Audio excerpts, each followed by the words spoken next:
नमस्कार साथियों, मैं कुणाल आप सभी का संस्कृति आईएएस यूट्यूब चैनल पे स्वागत करता हूं। आज की वीडियो में हम लोग बात करने वाले हैं वीआईपी सुरक्षा में होने वाले बड़े बदलावों के बारे में। जैसे कि हम सभी को पता है कि शपथ ग्रहण के साथ ही प्रधानमंत्री नरेंद्र मोदी का तीसरा कार्यकाल शुरू हो गया है। इसके साथ ही अनेक मंत्रियों ने भी अपने पद के लिए शपथ ले ली है। जल्द ही लोकसभा का सत्र भी शुरू हो जाएगा। लेकिन इसी के साथ ही अभी फिलहाल वर्तमान में जो मामला बहुत अधिक तूल पकड़ रहा है वो है सुरक्षा में होने वाले परिवर्तनों का। जैसे कि ये बात हम सभी जानते हैं कि हमारे देश में अलग अलग वीआईपीओ को सुरक्षा प्रदान की जाती है। और फिलहाल अभी एक बड़ा निर्णय केंद्र सरकार के द्वारा लिया जाने वाला है जो बहुत अधिक न्यूज में चल रहा है। तो फिलहाल जो हमारे पास में न्यूज़ है वो यह कह रही है कि मोदी सरकार अब फिलहाल वीआईपी सुरक्षा के अंदर बड़े बदलाव करने वाली है। और इन बड़े बदलावों के लिए जो गृह मंत्रालय है वो एनएसजी और आईटीबीपी पर कुछ निर्णय लेने वाला है। तो मेन मुद्दा यही है। सुनने में यही आ रहा है कि अब केंद्र सरकार निर्णय लेते हुए जो वीआईपी सुरक्षा होती है उस वीआईपी सुरक्षा से एनएसजी को और आईटीबीपी को हटा देगी। यानी कि अब हम लोग देश में देखेंगे कि अब आने वाले समय में ना तो एनएसजी हमारी वीआईपीओ की सुरक्षा करेगी और ना ही आईटीबीपी वीआईपी सुरक्षा करेगी। दोनों को ही यहाँ से हटा लिया जाएगा। लेकिन हटाया क्यों जा रहा है? क्या ही जरूरत पड़ी है यहाँ से इनको हटाने की? और यदि इनको हटा लिया जाएगा तो फिर अब आने वाले समय में वीआईपी जो लोग हैं हमारे देश के उनकी सुरक्षा किस प्रकार से होगी, ये भी तो समझना जरूरी है। बड़ा मामला है अपने आप में। तो इसी से जुड़ी हुई है पूरी की पूरी न्यूज़। पूरी मामले को अच्छे से समझेंगे, लेकिन अच्छे से जानने समझने से पहले ज़रूरी है कि आप लोग देख लें एक प्रश्न। एक खास और अच्छा प्रश्न है जो आप लोगों से हो सकता है कि आने वाली परीक्षा में पूछा जा सकता है। तो किसी एक परीक्षा में पूछ लिया जाएगा, कहीं भी बहुत बेसिक सा है, ज़रूरी है कि चीज़ आपको पता हो। तो आप जानते हैं तो आंसर कमेंट करना है, वरना वीडियो को अंत तक देखिए, बहुत खास है। वहीं अपने लिए नोट्स भी बना लीजिएगा क्योंकि मुख्य परीक्षा में कुछ बातें आप लोगों से यहाँ से पूछी भी जा सकती हैं। चलिए इस क्रम में बढ़ते हैं आगे और समझते हैं क्या है हमारा पूरा मामला। हमारा जो मामला है वो दो अलग-अलग चीज़ों को समाये हुए हैं। पहला मामला यह कह रहा है कि भई अब जो वीआईपी सुरक्षा है उसमें से एनएसजी और आईटीबीपी को हटा लिया जाएगा। वहीं जो हमारी दूसरी न्यूज़ है वो यहाँ पर यह भी कह रही है कि देखिए अभी फिलहाल वर्तमान में नए मंत्रियों ने शपथ ले ली है। यानी कि जो नया मंत्रिमंडल बना है उन सभी लोगों ने शपथ तो ले लिया। कार्य भी शुरू हो जाएगा। तो फिलहाल सुनने में यही आ रहा है कि गृह मंत्रालय अब जल्द ही सभी लोगों को, यानी जिनको भी सुरक्षाएं आवंटित की गई है, सभी लोगों की पहले एक जो लिस्ट है उस लिस्ट को रिव्यू करेगी, देखेगी कि किसको किस प्रकार की सिक्योरिटी की जरूरत है, किसको सिक्योरिटी की ज्यादा जरूरत है, किसको सिक्योरिटी की कम जरूरत है। इस पूरे मामले पर निर्णय लेगी। अब जैसे ही गृह मंत्रालय ये पूरा मामला रिव्यू करेगा तो रिव्यू करने से कुछ खास बड़े परिवर्तन होंगे। जो बड़े परिवर्तन है उसमें यह देखने को मिल रहा है कि अब कई राजनीतिक हस्तियों, पूर्व मंत्रियों, सेवानिवृत्त नौकरशाहों आदि के सुरक्षा कवर में संशोधन होगा। और संशोधन की स्थिति इस प्रकार होगी कि हो सकता है कि सुरक्षा का उन्नयन कर दिया जाए, कमी कर दी जाए, विस्तार कर दिया जाए या फिर इनकी सुरक्षा को वापस ही ले लिया जाए। कुछ भी हो सकता है, संभावना है। जो निर्णय है वह गृह मंत्रालय अपनी चीजों के आधार पर लेगा। तो यही है पूरा का पूरा मामला। ये दो न्यूज़ है। अब जो जो परिवर्तन होंगे, जिन जिन लोगों की सुरक्षा के अंदर बदलाव होगा, चाहे वो हट रही है, बढ़ाई जा रही है, कमी की जा रही है, कुछ भी कर रहे हैं, ये मामला तो हमें बाद में पता लगेगा। लेकिन फिलहाल स्थिति है कि ऐसा होगा। सबसे अधिक वर्तमान में मामला अब यह चल रहा है कि भाई आईटीबीपी और एनएसजी को आप सिक्योरिटी से हटा ही ले रहे हैं। वीआईपी की सिक्योरिटी नहीं करेंगे ये। अब यहाँ जब वीआईपी की सिक्योरिटी नहीं करेंगे तो लगभग देश में 1 दर्जन लोग अब इस पूरे मामले में प्रभावित होंगे। कौन कौन प्रभावित हो रहा है? क्योंकि देखो अब यहाँ से चीजें बदल जाएंगी। तो चीजें बदलने के साथ साथ में कुछ खास चीजें हमें जो देखने को अब देश में मिलने वाली है वो ये मिलने वाली है कि फिलहाल निर्णय लिया गया है कि यहाँ हम एनएसजी को हटाएंगे, एनएसजी के साथ साथ आईटीबीपी को हटाएंगे। दोनों को हटा लेने के बाद में अब सिक्योरिटी का जिम्मा किसके पास आएगा, ये भी समझना जरूरी है। क्योंकि कहीं ना कोई तो सिक्योरिटी करेगा, इसमें से कोई दो राय बिल्कुल भी नहीं है। इतना तो क्लियर है। अब जब हम लोग यही कह रहे हैं कि भाई ना तो एनएसजी रहेगा ना आईटीबीपी रहेगा, तो इनकी जिम्मेदारी किसके पास, कौन संभालेगा? क्योंकि भाई वीआईपी को सुरक्षा देनी तो वो भी जरूरी है। तो केंद्र सरकार के द्वारा यह संभावना प्रस्तुत की गई है फिलहाल कि इनकी जो जिम्मेदारियां हैं वह जिम्मेदारियां आने वाली हैं सीआरपीएफ और सीआईएसएफ के पास में। यही पूरी की पूरी स्थिति देखने को मिल रही है। अभी फिलहाल हमारे देश में 9 ऐसे लोग हैं जिनको फिलहाल अभी एनएसजी के तहत सिक्योरिटी मिली हुई है। वहीं आईटीबीपी 3 लोगों को सिक्योरिटी देती है। तो अब यह मामला सामने आया है कि ये जो पूरी की पूरी एनएसजी और आईटीबीपी वाली सिक्योरिटी है इसको रिप्लेस किया जाएगा सीआरपीएफ और सीआईएसएफ से। और अब वापस भेज दिया जाएगा एनएसजी को। जिस मूल कार्य के लिए उसकी स्थापना की गई थी वह अपना मूल कार्य ही करेगी, बाकी चीजों पे अब उसको ध्यान नहीं देना है। तो जैसे कि आपको मैंने बताया कि सीआरपीएफ और सीआईएसएफ से रिप्लेस कर रहे हैं एनएसजी को और आईटीबीपी को। तो आज के समय में जो एनएसजी की स्थिति है, एनएसजी किस प्रकार से या कितने लोगों को सिक्योरिटी दे रहा है देश भर में, इसको भी समझना जरूरी है। क्योंकि एनएसजी के ब्लैक कैट कमांडोज हमेशा से ही सेंटर ऑफ अट्रैक्शन रहे हैं सिक्योरिटी के मामले में। हर एक व्यक्ति चाहता है कि हाँ, एनएसजी मेरी सिक्योरिटी में जरूर रहे, एक खास अट्रैक्शन दिखता है, अलग ही चमक धमक होती है। काली वर्दी वाले लोग हाथ में गन लेकर के, आंखों पर चश्मा लगा करके, मतलब चीजों को बहुत अधिक चीजों समझते जानते रहते हैं और आपको बहुत ही मजबूत सुरक्षा प्रदान करते हैं। जनरली ये सभी चीजें देखी गई हैं। तो लोगों को हमेशा रहा है, जो भी वीआईपी रहेंगे, हाँ एनएसजी तो रहे उनकी सुरक्षा के अंदर, लेकिन अब फिलहाल सेंट्रल गवर्नमेंट का यह निर्णय बहुत अधिक प्रभावित कर रहा है। लेकिन वर्तमान में कुछ खास ही लोग हैं जिनको एनएसजी सिक्योरिटी देती है और जिनको आईटीबीपी सिक्योरिटी देती है। क्या लगता है कौन होंगे वो लोग जिन्हें सिक्योरिटी इनके माध्यम से दी जा रही है? देखो, कंप्लीट लिस्ट है, दिखाते हैं आप लोग को। फिलहाल हमारे पास में जिन लोगों को एनएसजी सिक्योरिटी मिली हुई है उनकी भी लिस्ट है। 9 लोग ऐसे हैं जो एनएसजी के तहत सिक्योर हैं। वहीं 3 लोग ऐसे हैं जिनको आईटीबीपी सिक्योरिटी दे रही है। और यहीं पे क्या होगा कि अब जैसे ही इनको वापस कर लिया जाएगा, एनएसजी को हटा लिया जाएगा, आईटीबीपी को हटा लिया जाएगा, तो कौन आ जाएगा यहाँ पर? सीआरपीएफ और सीआईएसएफ। यह मामला हमें देखने को मिलने वाला। तो फिलहाल जिन हमारे देश के 9 लोगों को एनएसजी सिक्योरिटी मिली हुई है, उनमें नाम शामिल है उत्तर प्रदेश के मुख्यमंत्री योगी आदित्यनाथ, मायावती जो बीएसपी बहुजन समाज पार्टी के अंदर प्रमुख रही हैं। अभी फिलहाल उन्होंने ये पद छोड़ दिया था, अभी उन्होंने अपने भतीजे को दे दिया था, लेकिन फिलहाल अभी चीजें क्लियर और नहीं हुई है।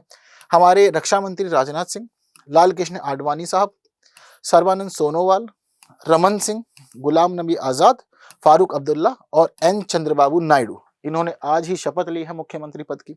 तो ये वो 9 खास लोग हैं जिन्हें एनएसजी सुरक्षा देता है। वहीं जिन्हें आईटीबीपी सुरक्षा देती है उसमें नाम शामिल है मुरली मनोहर जोशी का, ओमर अब्दुल्ला का और महबूबा मुफ्ती का। ये 3 लोग यहाँ पर हैं। तो देखा जाए ओवरऑल तो 9 लोग यहाँ, 3 लोग यहाँ, टोटल 12 लोग हैं ऐसे जो प्रभावित होंगे इस पूरे निर्णय से। अब हमें पता लग गया कि इनकी सिक्योरिटी की जिम्मेदारी है तो सीआरपीएफ को दी जाएगी या सीआईएसएफ को दी जाएगी, इतना तो क्लियर है। लेकिन क्यों केंद्र सरकार को ऐसी क्या जरूरत पड़ी है कि वो कह रही है कि एनएसजी को सिक्योरिटी में नहीं लगाएंगे? वीआईपी लोगों की सिक्योरिटी तो ये नहीं करेगी बिल्कुल भी। और आईटीबीपी के लिए भी कह रहे हैं कि भाई आईटीबीपी भी नहीं सिक्योरिटी करेगी किसी भी वीआईपी पर्सन की। ऐसा क्यों, क्या जरूरत पड़ी है? क्योंकि जो चीजें चली आ रही है, अगर हम लोग एनएसजी की स्थिति समझें तो एनएसजी लगभग पिछले 20 वर्षों के आसपास का समय बिता चुकी है वीआईपी सिक्योरिटी के अंदर।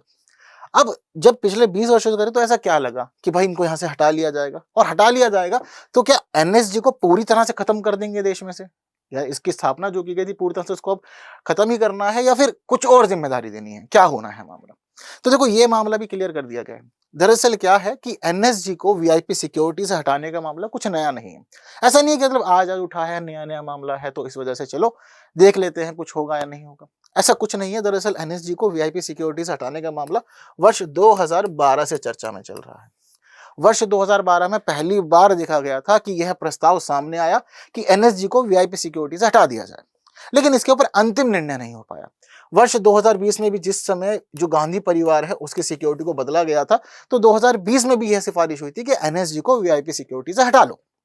अब वीआईपी सिक्योरिटी से हटा लेंगे तो फिर एनएसजी करेगा क्या? तो देखिए, एनएसजी की दरअसल जो स्थापना हुई थी उसकी स्थापना का मूल उद्देश्य यह था कि आप देश भर में आतंकवाद से जुड़े हुए मामलों से निपटेंगे। आपकी जिम्मेदारी है कि आप पूरे देश की सुरक्षा करें, आतंकवाद को रोकें। आतंकवाद को रोकने के अलावा अपहरण रोधी कार्य करने की जिम्मेदारी भी इसको मिली थी। तो इसका जो मुख्य कार्य था वो आतंकवाद से जुड़े हुए कामों को नाकाम करना था। जो भी हमारे देश में आतंकवादी गतिविधियां होने वाली हैं, जो भी संभावनाएं हैं, अलग अलग जगह पर सिक्योरिटी को मजबूत रखना, और सिक्योरिटी को मजबूत रखते हुए देश में आतंकवादी घटना ना होने देना, वहीं अपहरण रोधी गतिविधियों को भी रोकना। अब इसी मूल उद्देश्य के साथ इसकी स्थापना की गई थी। इसकी स्थापना का निर्णय लिया गया था वर्ष 1984 में। 1984 में निर्णय लिए जाने के बाद एक विधेयक तैयार होता है वर्ष 1986 में। विधेयक अगस्त 1986 में संसद में रखा जाता है। 22 सितंबर 1986 को राष्ट्रपति से मंजूरी मिल जाती है, और उसके बाद से हम देखते हैं कि देश भर में आतंकवाद से बचाने के लिए और साथ साथ में अपहरण रोधी गतिविधियों को रोकने के लिए इसकी औपचारिक स्थापना हो जाती है। याद रखिएगा ये चीज, 84 में निर्णय लिया गया था और औपचारिक स्थापना 1986 में होती है एक विधेयक के माध्यम से। अब उसके बाद से जिम्मेदारी इसको मिल गई, इसने काम करना शुरू किया, लेकिन मूल काम क्या था? आतंकवादी गतिविधियों को रोकना, अपहरण रोधी कार्य करना। लेकिन आप क्या कर रहे हैं? आप हमारे देश के अलग अलग वीआईपी लोगों को सुरक्षा दे रहे हैं। मेनली पॉलिटिकल लीडर्स हैं सभी, यही हमको देखने को मिल रहा है। तो आप इन लोगों की सुरक्षा में लगे हुए हैं। क्या यही आपकी स्थापना का मूल उद्देश्य था? नहीं। तो वही बात सामने आ रही है, केंद्र सरकार यही कह रही है कि इन सभी की जो स्थापना हुई है, यह स्थापना इस लोगों के कार्यों के लिए नहीं हुई है, इनकी सुरक्षा के लिए नहीं हुई है, इनकी यह जिम्मेदारी नहीं है। अब आपने क्या करना है, इनके सुरक्षा से हटना है और सुरक्षा से हट करके वापस जाना है अपने काम के लिए, जो आपका ओरिजिनल काम है, जो मूल काम है आपका, अपना वही संभालना है। अब मूल काम के रूप में क्या होगा, तो देखिए फिलहाल यही है कि आपको आतंकवादी गतिविधियों को रोकना है। अभी एक हम लोगों ने देखा कि रायसी डिस्ट्रिक्ट में भी देखा गया आतंकवादी हमला। तो फिलहाल जिम्मेदारी इनको अब यही मिलने वाली है कि आप देश भर में अलग अलग जगह पर अब नियुक्त होंगे और नियुक्त होकर के देश भर में आतंकवादी गतिविधियों को होने से रोकेंगे। इस पूरे मामले में खबर यह भी है कि 450 एनएसजी कमांडोज जो हैं वह सिक्योरिटी से हटेंगे और सिक्योरिटी से हटने के बाद में अब देश की सुरक्षा में लगेंगे। तो हमारे जो महत्वपूर्ण स्थल है, जैसे कि हमारे राम मंदिर हो गया या इसके अलावा और अलग अलग स्मारक हो गए, अब उनकी सुरक्षा में इनको नियुक्त किया जाएगा, बाकी और जगह पर इनको तैनात किया जाएगा ताकि चीजों को बचाया जा सके। और साथ ही खास मामला यहाँ पर यह भी सामने आया है कि कई बार ऐसा देखा गया कि जो आतंकवादी होते हैं वो यह तैयारी करते हैं कि एक ही समय पर अलग अलग जगहों पर आतंकवादी घटनाओं को अंजाम दिया जाए। मूवी तो सभी ने देखी है ना, कौन सी वाली मूवी, जरा नाम बताओ मुझे, जिसमें एक ही समय पर देखा गया था कि अलग अलग पॉइंट्स टारगेट किए गए थे और वहां पर प्लान किया गया था बॉम्ब विस्फोट करने का। तो मुझे बताओ जरा मूवी कौन सी थी वो। तो ठीक उसी चीजों को समझ रहे हैं यहाँ पर कि एक समय पर हो सकता है कि आतंकवादी कोई बड़ी घटना की तैयारी करें, एक ही समय पर वह सोचें कि देश भर में कई अलग अलग हिस्सों को टारगेट करना है, बम धमाके करने हैं, कुछ और काम करना है। तो ऐसी स्थिति में जब कभी भी अलग अलग मामले आते हैं, अलग अलग स्थानों को एक ही समय पर टारगेट किया जाता है, उस समय जरूरत हो जाती है कि एनएसजी को इस प्रकार से तैनात किया जाए कि राष्ट्रीय सुरक्षा हो सके देश की, और अलग अलग जगह पर जल्दी से जल्दी इनकी त्वरित तैनाती की आवश्यकता हो जाती है। अब ऐसे समय में ये लोग अगर वीआईपी सुरक्षा में रहेंगे तो भाई फिर देश की सुरक्षा कौन करेगा, अलग अलग स्थानों की सुरक्षा कौन करेगा, आतंकवादी गतिविधियों से कौन रोकेगा। तो इसलिए जरूरी है कि चीजों को समझा जाना जाए और यहां से इनको हटा करके जो वास्तविक इनका कार्य है वह कार्य ही इनको सौंपा जाए, ताकि इनके ऊपर जो अतिरिक्त दबाव आ रखा है उस दबाव से ये पूरी तरह से मुक्त हो जाए। चीजें क्लियर। कैसा निर्णय है केंद्र सरकार का, अच्छा निर्णय है या निर्णय खराब है, क्या लगता है आप लोग को, अपने व्यूज जरूर बताने हैं। वहीं कुछ बातें जो एनएसजी से जुड़ी हुई थी मैंने आपको बता दी है कि स्थापना किस किस प्रकार से हुई है। आप लोग यहाँ पर एक खास बात यह भी ध्यान रखिए कि हम लोगों ने जो एनएसजी की स्थापना की है, हम लोगों ने इंस्पिरेशन ली है यूके से और साथ साथ जर्मनी से। यूके के अंदर है एसएएस और वहीं जर्मनी के अंदर है जीएसजी 9। तो मुख्य जो इस प्रकार की गतिविधियां हैं या कि आतंकवादी गतिविधियों को रोकना, वह जिम्मेदारी यूके में एसएएस संभालता है, जर्मनी में जीएसजी संभालती है। इन्हीं को ही पहले देखा जाना, समझा गया, पैटर्न को देखा गया और फिर इसी की तर्ज पर हम लोगों ने देश में एनएसजी की स्थापना कर ली। क्लियर मामला। चलिए, इसके साथ ही एक खास बात आप लोग को समझनी है कि हमारे देश में किस प्रकार की सिक्योरिटी होती है वीआईपी लोगों की। तो इस प्रकार का कुछ पैटर्न रहता है, X Y, Y plus Z और जेड प्लस सिक्योरिटी।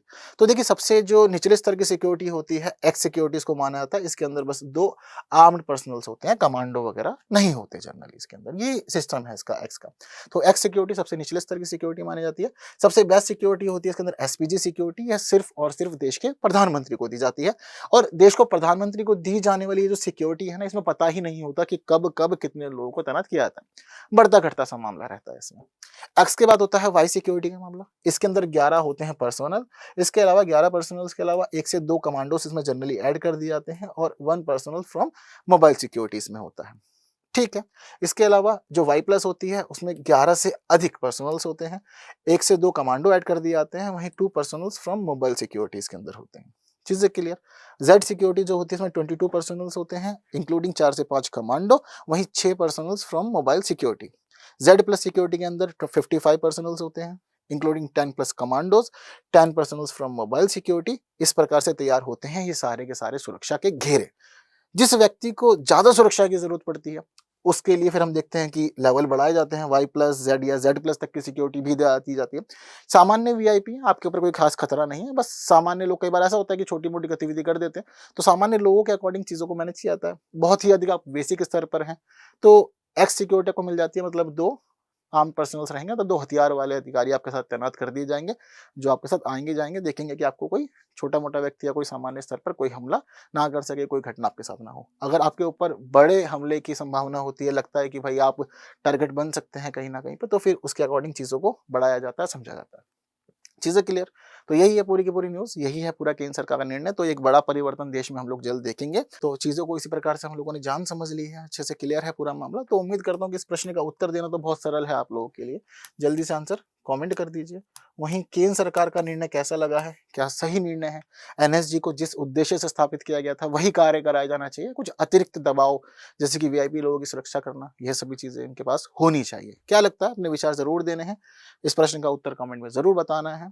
और वीडियो पसंद आई है तो बाकी साथियों तक शेयर जरूर करना है। वीडियो को लाइक किए बिना नहीं जाना है। वहीं साथ साथ चैनल पे बने रहना है ऐसे ही इंटरेस्टिंग वीडियोस के लिए। इसके साथ ही आप लोग को आंसर भी चाहिए होगा। आपने वीडियो को अच्छे से देखा तो आंसर आप लोग की स्क्रीन पर है। उम्मीद करता हूँ कि ये सही रहा होगा, आपने चीज़ों को अच्छे से जाना समझा होगा, तो कोई दिक्कत परेशान नहीं रही होगी। कुछ ऐसी बातें हम लोग करेंगे आगे और नई वीडियो में। तब तक के लिए दीजिए मुझे विदा। Thank you so much.